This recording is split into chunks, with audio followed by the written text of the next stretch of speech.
आपने अपना channel subscribe नहीं किया है तो प्लीज़ सब्सक्राइब करें, बेल आइकन को दबाएं। बच्चों, कैसे हो आप? आज हम कक्षा 10वीं क्षितिज भाग 2 कविता राम लक्ष्मण परशुराम संवाद कविता के बारे में अध्ययन करेंगे, पठन पाठन करेंगे। राम लक्ष्मण परशुराम संवाद कविता के जो कवि हैं तुलसीदास जी हैं। तुलसीदास जी का जन्म 1532 में बांदापुर के राजापुर नामक गांव में हुआ और 1625 में काशी में इस संसार से विदा हो गए। इनका 1625 में निधन हुआ। पिताजी का नाम आत्माराम दुबे, माताजी का नाम तुलसी देवी और पत्नी का नाम रत्नावली था। इनकी जो मुख्य रचनाएं मानी जाती हैं वो 12 रचनाएं मानी जाती हैं। उन 12 रचनाओं के आधार पर इनको समन्वयवादी, एक आदर्शवादी कवि के रूप में, संत के रूप में जाना जाता है। जैसा कि आप सब जानते हैं कि राम काव्य धारा के प्रतिनिधि कवि के रूप में भक्ति काव्य में, हिंदी साहित्य के भक्ति काव्य के राम काव्य धारा परंपरा के मुख्य जो प्रतिनिधि कवि के रूप में तुलसीदास जी को जाना जाता है। इनकी जो 12 प्रमाणिक रचनाएं हैं उसमें सब जो सर्वोत्कृष्ट रचना है वो रामचरितमानस है, कवितावली है, विनय पत्रिका है, दोहावली है, पार्वती मंगल है, जानकी मंगल है। इस प्रकार से इनकी मुख्य रचनाएं हैं। तुलसीदास जी ने अवधी भाषा और ब्रज भाषा दोनों में समान रूप से अपनी रचनाएं हैं वो रची हैं। प्रस्तुत जो हमारी कविता है राम लक्ष्मण परशुराम संवाद, यह रामचरितमानस के बालकांड से लिया गया है। उसके कुछ अंश के रूप में यहाँ इसमें दर्शाया है। संपूर्ण ये जो कविता है यह अवधी भाषा में है, दोहा और चौपाई में लिखी है। तो आइए हम पहली जो चौपाई है, पहला जो कविता का काव्यांश है उसके ऊपर हम चर्चा करते हैं। नाथ समुधन भंजन हारा हो के कौ एक दास तुम्हारा, आय सुकाह कही किन मोही, सुनी रिसाओ बोले मुनि कोही। सेवकू सो जो करे सेवकाई, सेवकू सो जो करे सेवकाई, अरि करनी करी ही लड़ाई। सुनहु राम जे ही शिव धनु तोरा, सहस बाहु सम सो रिपु मोरा। सो बिगाई बिहाई समाजा, नैत मारे जाहि सब राजा। सुनी मुनि वचन लखन मुस्काने, बोले परसु धरई अवमाने। बहु धनु तोरी लड़काई, कभौ न असी रीस किन ही गोसाई। एहि धनु ममता के हेतु, सुनी रिसाई कह भृगुकुल केतु। रे नृप बालक काल बस बोलक, तो ही न संहार। धनु ही सम तिरुपुर धनु, विदित सकल संसारा। तो आइए प्रसंग के ऊपर हम चर्चा करते हैं। प्रस्तुत काव्यांश हमारी हिंदी की पाठ्य पुस्तक क्षितिज भाग 2 में संकलित राम लक्ष्मण परशुराम संवाद से ली गई है। इस कविता के जो रचयिता है समन्वयवादी कवि, आदर्शवादी कवि तुलसीदास जी हैं। प्रस्तुत काव्यांश में या प्रस्तुत कविता में कवि ने राम लक्ष्मण परशुराम इनके संवाद के माध्यम से भिन्न भिन्न प्रकार के स्वभाव के व्यक्तियों के बारे में बताया है। यहाँ राम को बड़ा चतुर बुद्धिमान के रूप में दर्शाया गया है, परशुराम को एक क्रोधी के रूप में दर्शाया है। तो पहला जो काव्यांश है इसमें दोहा और चौपाई छंद का प्रयोग किया है। तो क्या कहा? नाथ समुदन भंजन हारा। जब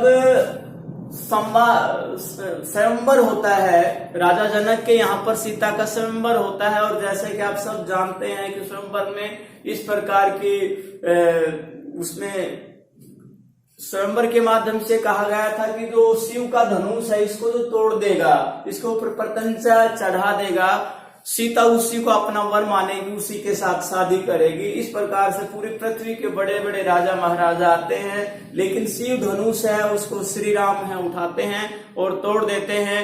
परिणाम स्वरूप उस स्वयंवर में श्री राम है सीता से शादी कर लेते हैं। तो ऐसे में परशुराम को पता चलता है, क्योंकि परशुराम है वो शिव के शिष्य हैं और उनको इस बात का जब पता चलता वो ज्यादा क्रोधित होते हैं, गुस्से में होते हैं और स्वयंवर के स्थान पर पहुंच जाते हैं और परशुराम उपस्थित जितने भी राजा महाराजा थे उनसे कहते हैं कि शिव का धनुष किसने तोड़ा। तो उसी का उत्तर देते हुए यहाँ श्री राम, ये नाथ शब्द है वो श्री राम के लिए आया है, प्रभु श्री राम के लिए आया है। तो उस परशुराम को उसी का उत्तर देते हुए कहते हैं नाथ समुधन भंजनहारा, हे नाथ, श्री राम जी कहते हैं नाथ समुधनु अर्थात शिव के धनुष भंजनहारा तोड़ने वाला, होई के एक दास तुम्हारा एक दास हो सकता है। यहाँ श्री राम जी यही कहते हैं कि शिव का धनुष तोड़ने वाला कोई और नहीं है, अर्थात तुम्हारा ही एक दास है, तुम्हारा एक शिष्य है जिसने इसको तोड़ा है।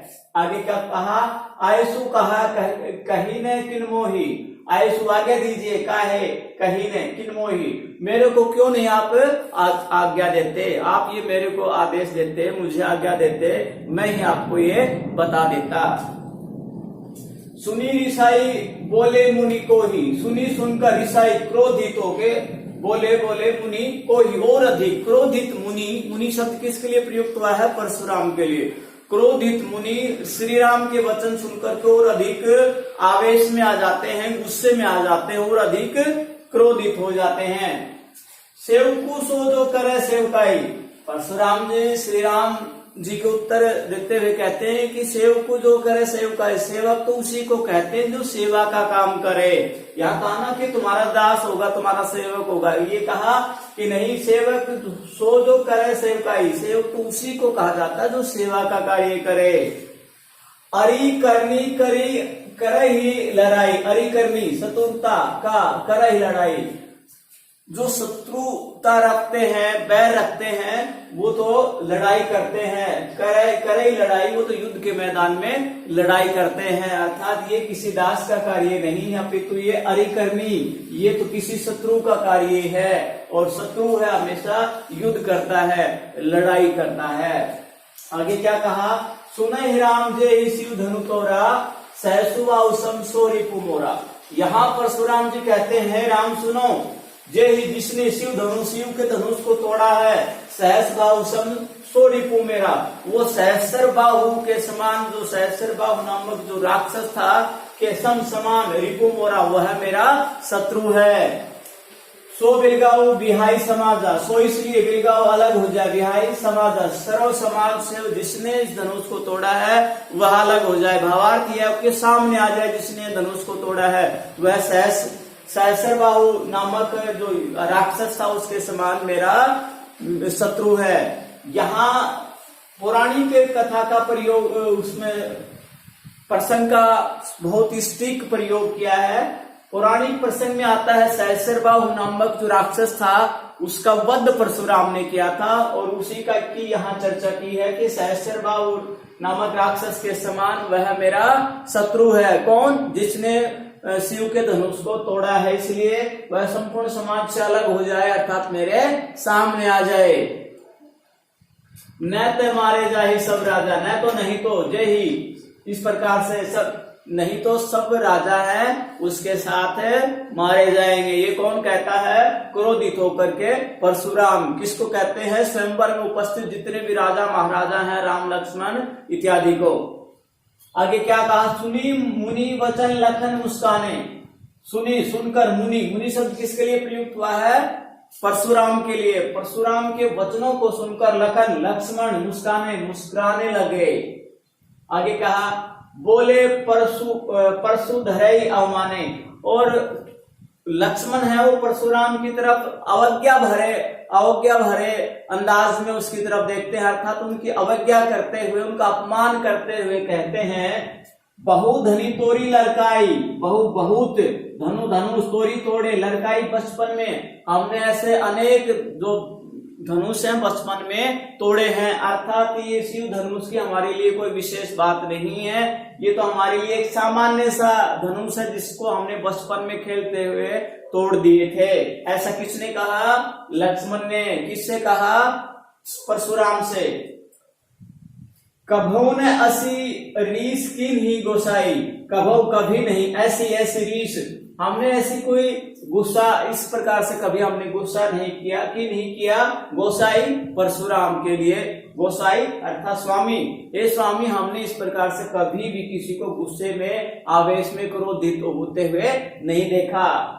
ए ही धनु ममता के ही हेतु, ये इस धनुष पर तुम्हारी ऐसी ममता क्या है, ऐसा मन क्यों आ गया है, अर्थात तुम्हारा इस शिव धनुष पर इतना लगाव क्यों है। ये तो एक सामान्य सा धनुष है जो हमने बचपन में अनेक धनुष ऐसे तोड़े हैं, तुम्हारा इस धनुष के प्रति इतना लगाव क्यों है।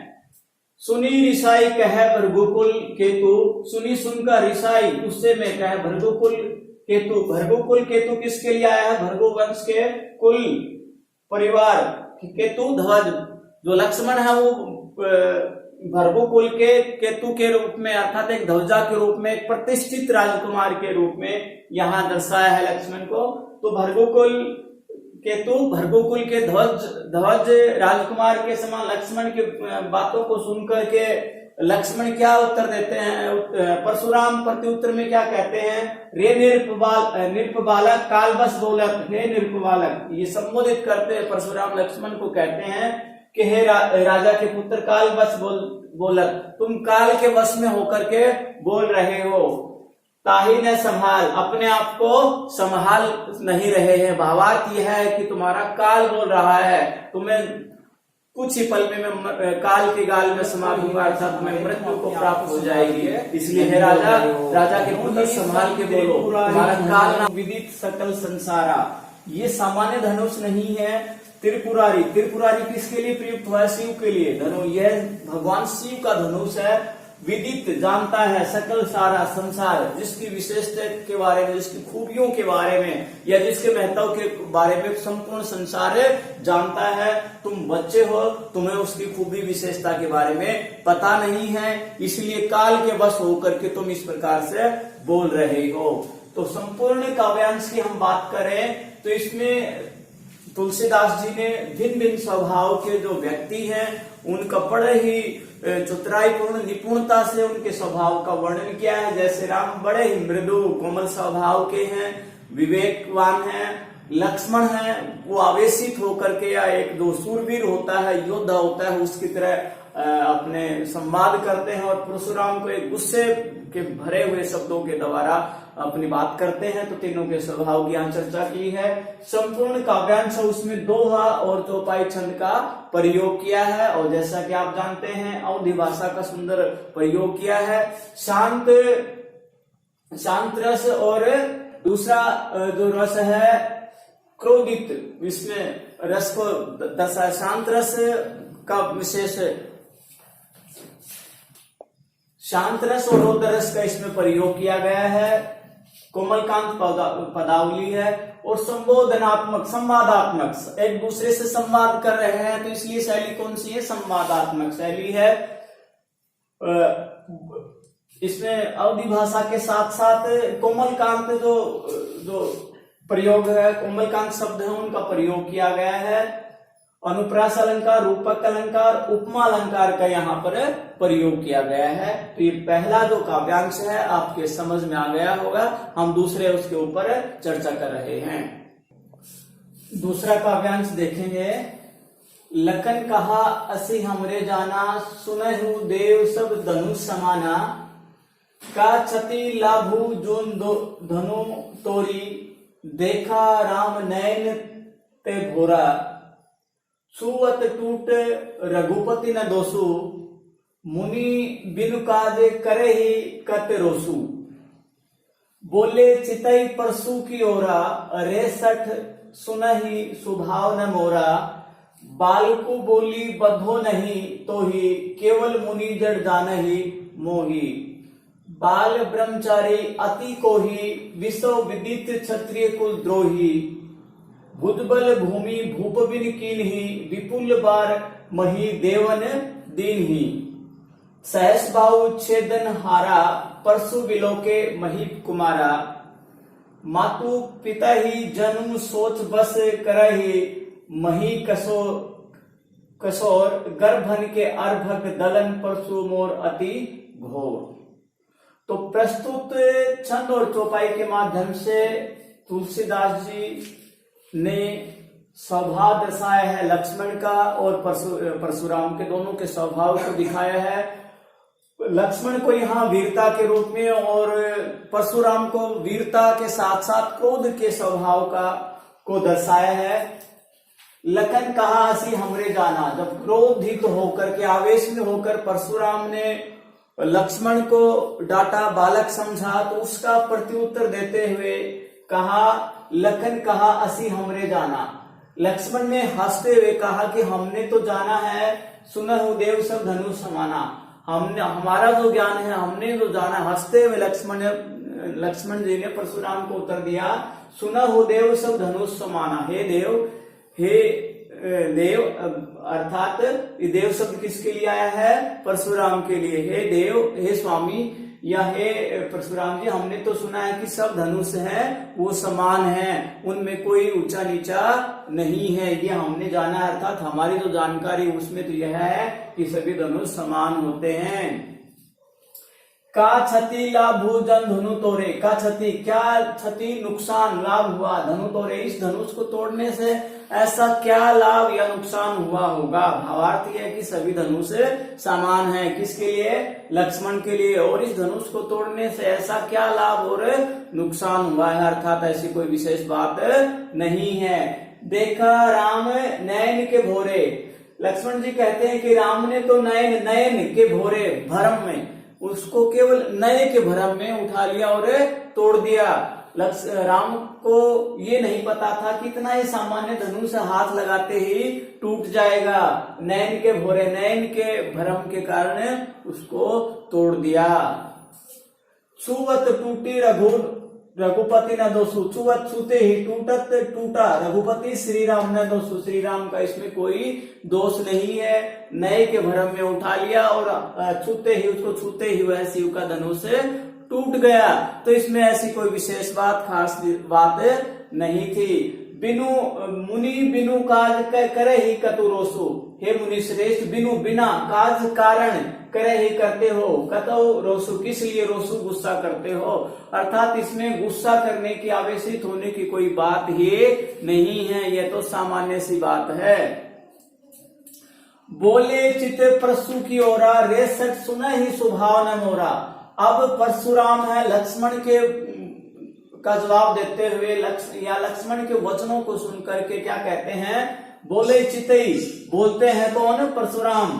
चितई देखते हुए परसे की तरफ, अपना जो परसा है उसकी तरफ देखते हुए परशुराम कहते हैं रे सठ, हे मूर्ख, सुनो सुनो, स्वभाव न मोरा, तुम मुझे केवल एक मुनि के रूप में जानते हो, मेरे स्वभाव के बारे में नहीं जानते। मैं केवल मुनि ही नहीं हूँ, अर्थात मैं गुस्से वाला भी हूँ, मैं सूरवीर भी हूँ। आगे क्या कहा परशुराम ने?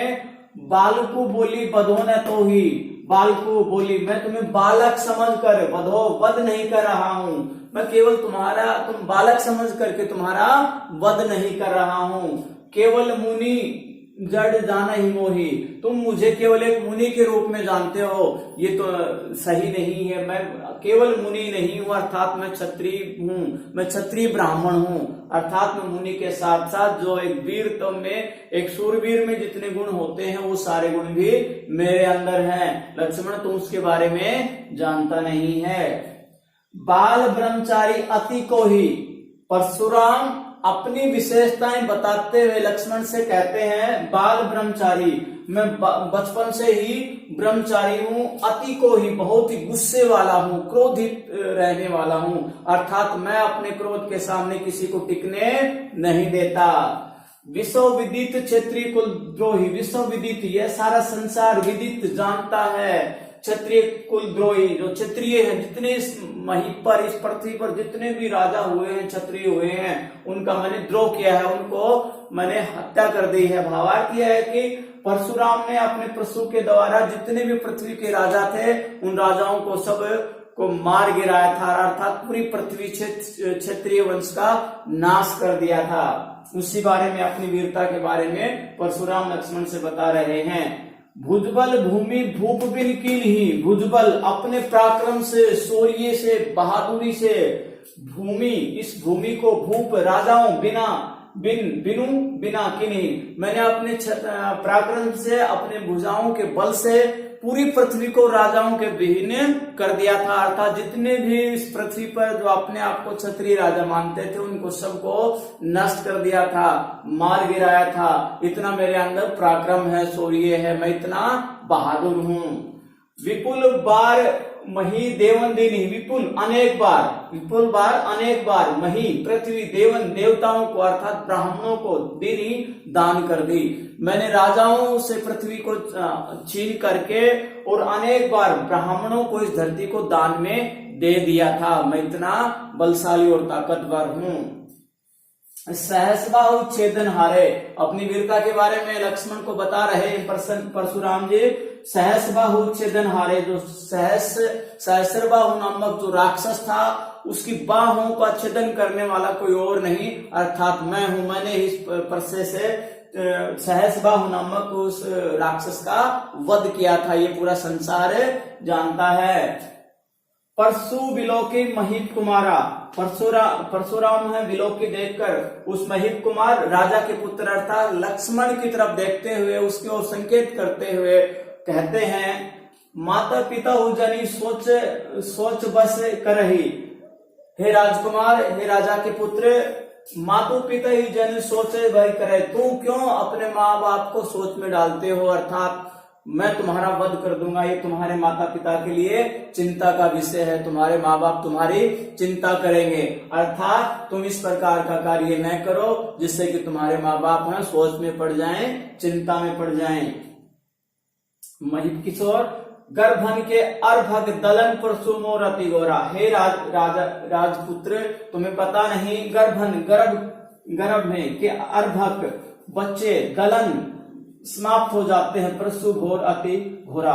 मेरा नाम सुनते ही लक्ष्मण को कहते हैं कि मेरा नाम सुनकर ही माताओं के गर्भ में ही बच्चे हैं वो नष्ट हो जाते हैं। इतना मेरा भयभीत है, इतना चारों ओर से मेरा गुस्से की भूमिका है, अर्थात चारों ओर इस प्रकार से भय छाया हुआ है कि माताओं के अर्भक गर्भ में बच्चे हैं वो नष्ट हो जाते हैं। मेरे पराक्रम को, मेरी वीरता के भावों को सुनकर के ही माताओं के गर्भ में बच्चे हैं वो नष्ट हो जाते हैं। इतना सूरवीर वाला मेरा जीवन रहा है, इतना मेरा व्यक्तित्व रहा है। तुम एक बालक हो और इस प्रकार से मेरे से संवाद मत कीजिए और सही रूप में मेरे से आगे से हट जाइए, काल के गाल में मत समाइए।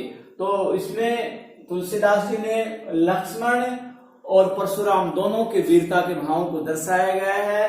शांत रस के साथ साथ वीर रस का प्रयोग किया गया है और अनुप्रास अलंकार का प्रयोग है। रे सच सुना हो सुभावना मोरा, काज करे ही कतु, कै वर्ण की बार बार आवर्ती है, मैं की आवर्ती है।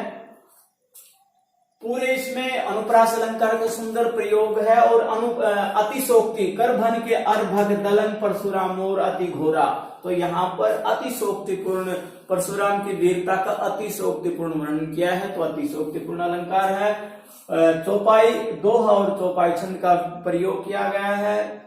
कोमलकांत पदावली है, अवधि भाषा का प्रयोग है, संवादात्मक शैली है। तो ये दूसरा काव्यांश आपने पढ़ा और इसके बारे में लक्ष्मण और परशुराम दोनों के संवादों के बारे में आपने जाना। तो संपूर्ण काव्यांश आपको अच्छे से समझ में आ गया होगा। तो पहली जो राम लक्ष्मण परशुराम का जो संवाद है पार्ट 1 में हमने 2 काव्यांश लिए हैं, दोनों काव्यांश आपको समझ में आ गए होंगे। पार्ट 2 में हम अगले 2 काव्यांश के ऊपर चर्चा करेंगे। आज